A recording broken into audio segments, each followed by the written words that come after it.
भारत पाकिस्तान मध्य चली टी20 विश्वकप मैच को 61 रन रे जीति नहीं भारत। श्रीलंकार आर प्रेमदास स्टाडियम रे अनुष्ठित हाई वोल्टेज टी20 विश्वकप मुकाबला रे बाजीमात करिछि भारत। अधिनायक सूर्यकुमार यादव नेतृत्व रे टीम इंडिया उभय बैटिंग और बॉलिंग रे दमदार प्रदर्शन करी पाकिस्तान रो लंका जलाई देछि। टॉस हारी प्रथमे बैटिंग करिथिबा भारत पक्षरु ओपनर ईशान किशन मात्र 27 बॉल रे अर्धशतक हासिल करथिले। से 40 बॉल रे मोट 77 रन रो एक द्रुत इनिंग्स खेलिथिले, जहा फल रे भारतीय स्कोर 175 रन रे पहुंचीथिला एवं पाकिस्तान सामना रे थिला एक विशाल टार्गेट। एथि सहित किसान को मध्य मैन ऑफ द मैच घोषणा करा जायछि। 176 रन रो पीछा करुथवा पाकिस्तान दल भारतीय बॉलरଙ୍କ घातक आक्रमण आगरे तिष्ठि पारि नथिला। पावर प्ले सुद्धा दल गुरुत्वपूर्ण विकेट हराई चापरे पड़ जाइथिला। पाकिस्तान मात्र 18 ओवर रे 114 रन करी ऑल आउट हो जाइथिला।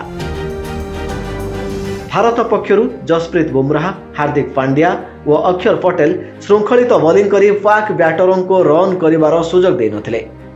ए विजय सह भारत विश्वकप रे पाकिस्तान विपक्ष रे निजर दबदबा बजाय रखिबा सह सुपर 8 पर्याय पई निजर स्थान पक्का करिछि।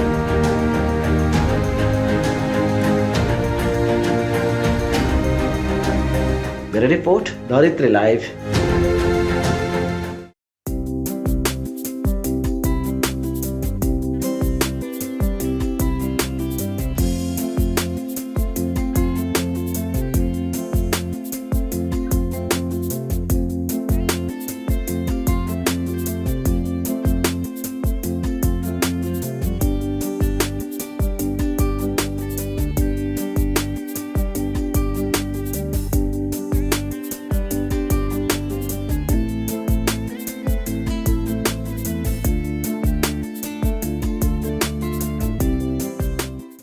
এই ভিডিওটি आपको केमिति लागिला कमेंट करि जणांतु।